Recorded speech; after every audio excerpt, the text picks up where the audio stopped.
Hey everyone, welcome to the KE Report and a Daily Editorial on Thursday, November 13th, chatting with our good friend Dave Erfle. Dave is the founder and editor of the junior minor Junky. Usually chat with Dave on Tuesdays. Now we're chatting on Thursday. Again, going to be focusing mostly on the precious metals. And Dave, broadly, whether it's the metals or the equities, we are in a bit of a rebound phase here throughout this week and even the tail end of last week. A number of the stocks seem to be rebounding quite well. The metals are rebounding fairly well. Silver being probably stronger than gold in terms of its rebound. Curious what's standing out to you, whether within your portfolio or just on the metals front.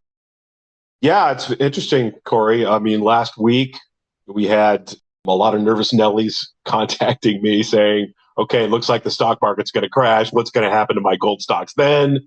It looks like gold stocks are in for a long correction here. What do I do? And gold was holding 4,000, and silver was perking right back up above 48 last week. And then as soon as this week started, gold popped over 4,200, and silver tested its all-time high again around 54. So the stocks are rebounding nicely. And as far as the consolidation is concerned, it's interesting because, when we had that strong run up to 3,500, we had some price depreciation that lasted about 4 weeks. And then we had about a 5-month consolidation of that price depreciation. And it was 11% correction in that 4 weeks.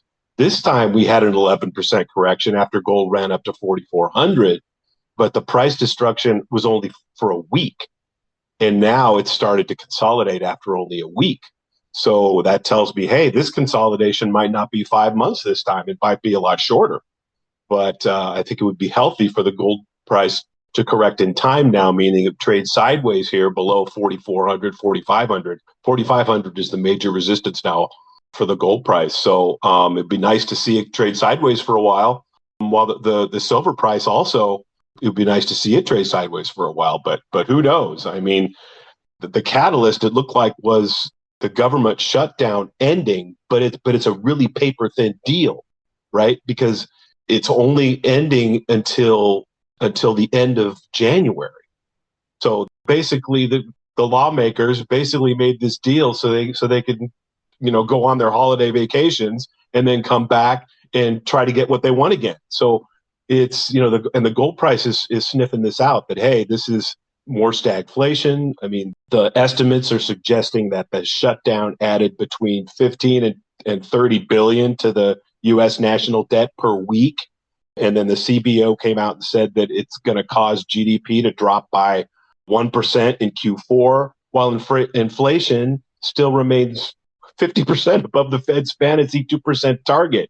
And that keeps stagflation firmly entrenched in the economy here. And also we had, even though we didn't have official employment reports, we had private payroll data that showed employers cut more than 150,000 jobs last month. And that's the biggest monthly reduction in 20 years. So lower jobs, higher inflation, lower GDP, that's stagflation. And the gold price is popping back up over 4,200 now. So like I said, it's going to be interesting to see how long this consolidation lasts this time. Well, Dave, even if the metals prices churn sideways here and correct in time versus further in price, we're halfway through the fourth quarter. I mean, we're in the middle of November. We've already had all of October at way higher prices than Q3. Same thing with November. I was looking back on it, and the average price for gold in Q3 was around 35.60, give or take, and the average price for silver was $39. We're at $52, $53 silver now. We're at $4,200. Even if we're at 4,000, we're way higher than, $500 above where we were in Q3. I look at the valuations in the mining stocks, and again, they had a nice bounce in October, but I don't see it as having factored in $500 extra on the margins or 10 to 12 bucks extra for silver producers. What do you make of the valuations not tracking how quickly the metals prices have eclipsed anything previously that we've ever seen? Yeah, I agree.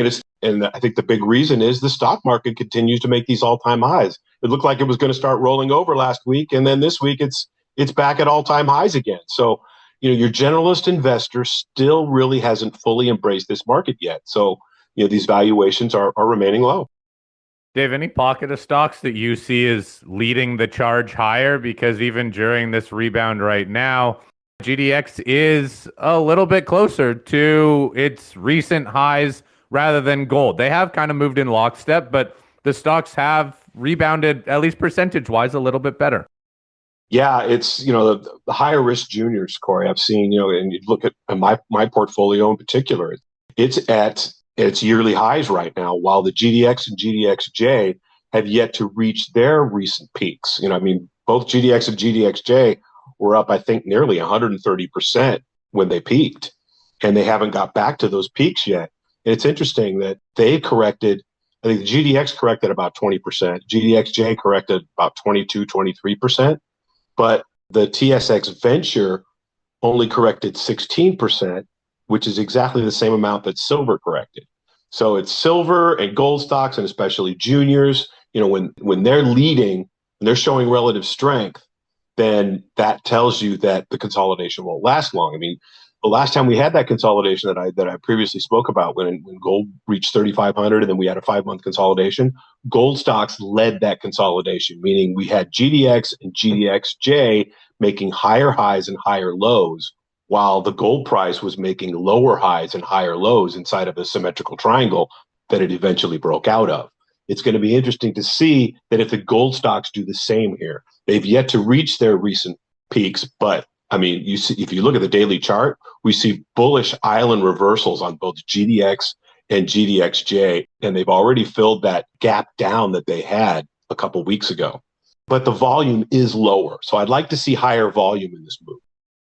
Well, Dave, I want to hone in on silver because while gold is a monetary metal and it may react to things like the government shutdown or it may react to monetary policy from the Fed, silver is its own animal. It's more industrial than precious, as they say, but it tends to still track the investor flows of precious metals. It's above $50, and I thought we'd have a bigger reaction from the market and the stocks when silver finally got above 50. We're at $52 and people are crying in their beer about the pullbacks in the stocks. Why is silver higher? What is causing it to be higher? Because it's different than gold. And why aren't the stocks reacting more? Yeah, it's interesting. I told my subscribers last week that the silver prices, they continue to consolidate below that $50 an ounce level, and that was last week, which was happening.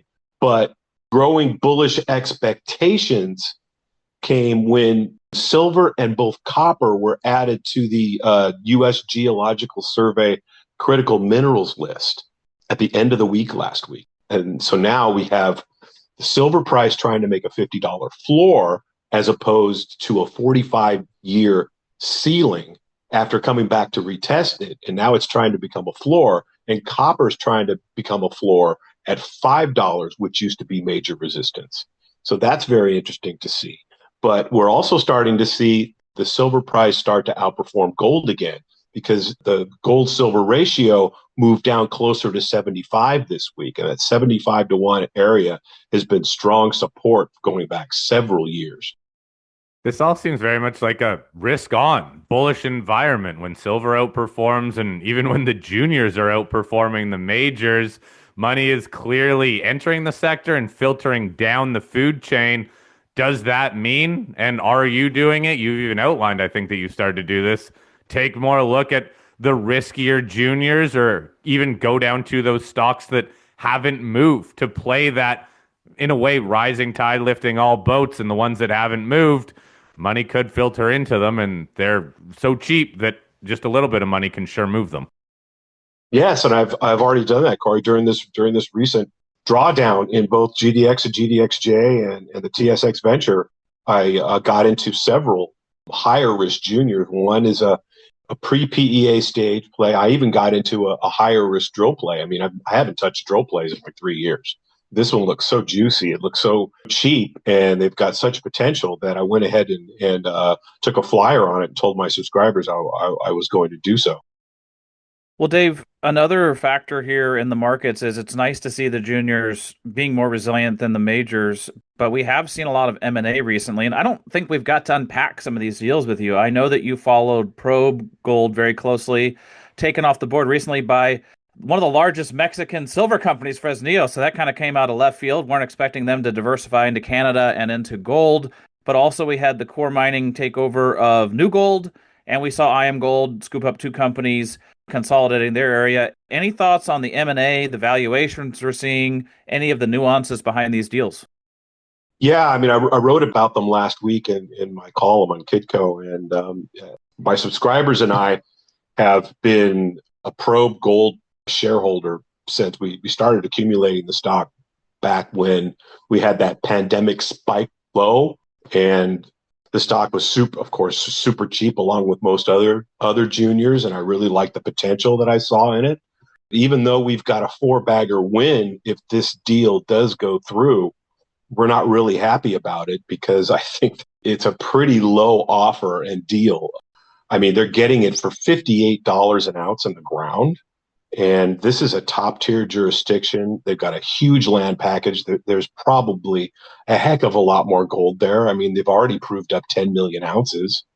And, you know, the comparison that I've made and others have made is the Kinross Great Bear deal.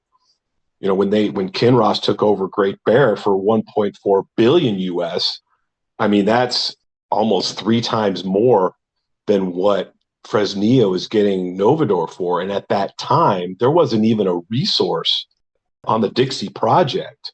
But by the time they finally proved up a mineral resource on the Dixie project, I think it was like a year and a half later, they'd end up paying almost $300 an ounce in the ground for that project. And the ground was the land package was a lot smaller. So this is a very low offer. But what I am encouraged about is the share price has been trading a little bit higher than the offer with huge volume. So there's other people out there that believe that there's going to be another offer coming along as well. And also the break fee is very low. It's only 31 million Canadian. And Probe has 45 million Canadian in the bank. So the break fee is not an issue at all. So, you know, we're hoping that Agnico comes in. I mean, they're the most logical suitor. I mean, their Malartic mine is just like, I think it's like 20 minutes, a half an hour away. And it's going to run out of ore in 2028. And guess what? Novador is going to become shovel ready in 2028. So they'd be the logical suitor. I mean, they've got 2.2 billion in cash that they showed on their balance sheet after they just reported their fantastic Q3 results. And Kinross has 1.7 billion on their books. So they could, either one could easily come in and make a better offer. I mean, I think I'd like to see, of course, what we want to see is we want to see a bidding war. And this is a perfect situation where a bidding war can erupt because you've got a robust gold environment, and you've got a project that's being taken out well below what it's worth. Dave, when investors look at these sort of deals, a major acquiring this mid-tier, I guess still you could consider it a junior under $1 billion market cap. Curious how that correlates over to valuations then, because look, all these juniors or most of them at least, are looking to sell to majors. And when you do have a concrete sale, if it gets upbid or not, it does put a dollar amount on those ounces in the ground. What does that do for the rest of the sector when we have, again, a deal at a very defined price? Exactly. That's a great point. You know, if this deal does go through, then it shows the market that, hey, these ounces are only worth $58 an ounce in the ground. So these valuations are going to remain where they are for a while unless the gold price really starts to rip higher above $5,000 an ounce. So if we get a bidding war for this stock, it's going to benefit everyone. It's going to benefit all the juniors that are operating, especially in Canada, because I think the average for PFS stage, PEA stage juniors, the average is about $60 an ounce in the ground. So they're paying a couple of dollars less than the average here. But like I said, you know, if you take a look at what Kinross paid for Dixie, even if you take a look at what Agnico paid for O3, subscribers and I, we did okay on that one. We made some money, but we didn't make as much as we thought we would when we originally got into it. They paid over $100 an ounce in the ground for O3's Marban. So it's still low in comparison to that deal as well. So I'd like to see it go for at least $5 a share. The price is $365. It's trading around $370 right now. So like I said, you know, there's others out there that think it's higher. And also I'd like to note that I think a lot of retail is going to be voting no on this deal because for what I see, that there's a lot of upset people. Sure, we're happy that it's a four-bagger win, but like I said, I mean, we got into it for much more than that because we feel it's worth more than that. So the retail float is a little less than 30%. So I think most retail is going to vote for no. And you need a 2/3 majority for the deal to go through. And I had a fund contact me that controls 20 million shares. They read my article and they saw an interview that I did with Kitco saying the same things that I'm saying to you, that I think it's really undervalued. And they agreed with me and they're going to vote no. So if we get another institution, maybe along with that one and most of retail voting no, I think there's a chance that the deal could be voted down. Well, Dave, I've only got about a two-bagger on it, but I'm a probe shareholder too, in full disclosure, and I'm not happy with the deal. And I don't mean to be a wet blanket here, but I'm just asking you in general about all these. If the deal stands and it does go through and not enough people vote no, or if no takeover offer comes, $60 an ounce in the ground, or quite frankly, $100 an ounce in the ground, or even $200 an ounce in the ground, seems insane to me, Dave. It seems totally nuts that they're pulling metal out of the ground for $1,500 to $2,000 an ounce. Yep. And yet this is what we're giving the best jurisdiction, Canada, in these prolific mining district with 10 million ounces of gold. Why are we not seeing takeovers more like Great Bear, $300, $400, $500 an ounce? What in the world is wrong with this industry? Yeah, I hear you. I mean, especially when you consider what happened at the end of the last bull market, at the peak of the last gold bull market, when juniors that were de-risking projects in tier 2, even tier 3 jurisdictions were getting up to $1,000 an ounce in the ground. So I agree with you. But like I said, it's a big reason is the fact that the stock market continues to make these all-time highs, and this sector is still below the radar in a lot of people's minds. So on one hand, it's a good thing. We just have to keep being patient. Our stocks are rising. Are they rising as much as we expect, as they should with the gold price where it is? No. But hey, it's a bull market. The financing window is wide open. And then also we had this late last Friday, we had Silver Tiger receive an open pit permit in Mexico. I mean, that is huge. And so now it's no longer if these companies that have already received concessions from the Mexico government and are waiting for mining permits. It's only a matter of when they get them. And then on the back of that, we had Gold, who's waiting for their permit. Their share price actually went up more than Silver Tigers because their project is closer to being constructed.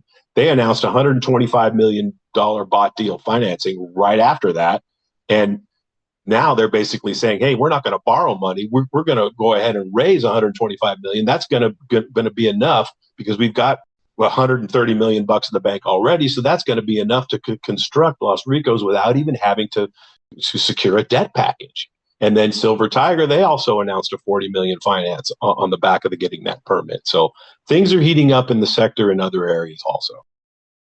Dave, honestly, I think that the sector is in a state where investors, companies need to stop looking for takeovers and they need to go out and build these assets. I chatted with Vizsla Silver earlier this week, posted today. And quite frankly, that asset, I think it would be a shame if they ever sold it because they can use that as a cash cow to build an even larger company around. We have less majors out there, and the majors that are around are even less focused on gold and even silver. So I think we need to see these companies build it rather than sell it. The problem being building can be hard, but if you have a supportive metals price like we do now, that needs to be the change in this sector rather than looking for majors to outbid themselves, which quite frankly, they're showing the discipline and they're just not doing it.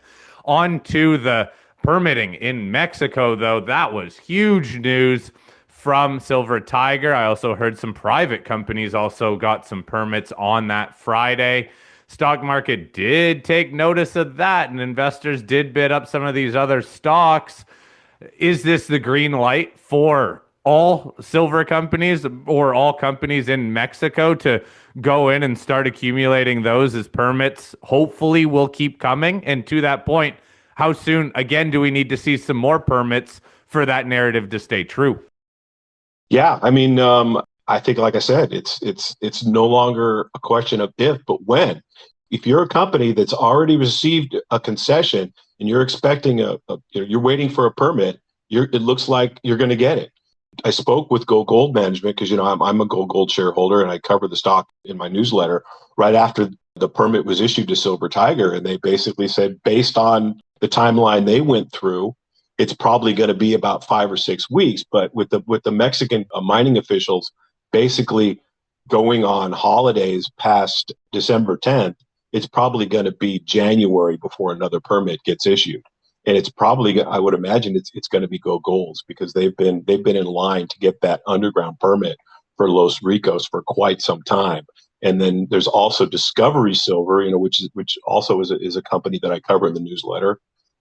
They're waiting for their open pit Cordero project. They weren't able to give me a timeline to when they expect to get theirs, but they got their hands full of Porcupine also now. So they're doing really well there. They're making money. They just announced their Q3 results. It was fantastic. The share price popped on the results.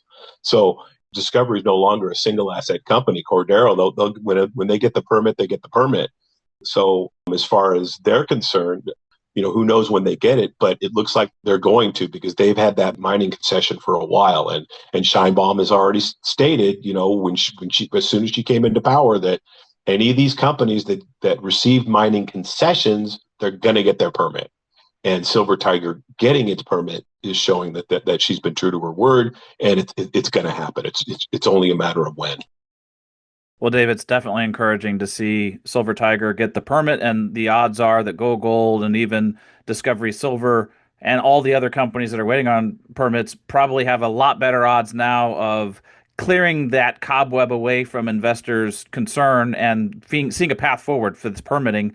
But if we put the permitting on the shelf for a second, and we even put all the other factors we talked about in the macro on a shelf, and just look at $50 silver and look at Discovery Silver's Cordero project, that's 1 billion silver equivalent ounces that is sitting in the ground as an optionality play. And people said when silver gets to 40 or 50, think where that stock will be rated. Now, it's re-rated higher because of Porcupine that you mentioned in the gold, not necessarily just because of the silver. Same with Gold, same with Silver Tiger. So everything we just talked about at $50 or $52 silver, I guess same complaint I've had on every question. Why are these things not valued higher? If you take the permitting and put it on a shelf and the macro and put it on a shelf, why is $50 silver not moving their economic studies and their valuations and their market caps higher? Yeah, that's a great question. And it's something that investors can take advantage of here. You get into these stocks cheap. It's amazing that you could still get into these stocks so cheap with the gold price well above $4,000 an ounce. And now the silver price trying to make a floor at 50, where once was 45-year resistance. So this is an opportunity. These stocks are still cheap, and it's an opportunity for investors to get into these things.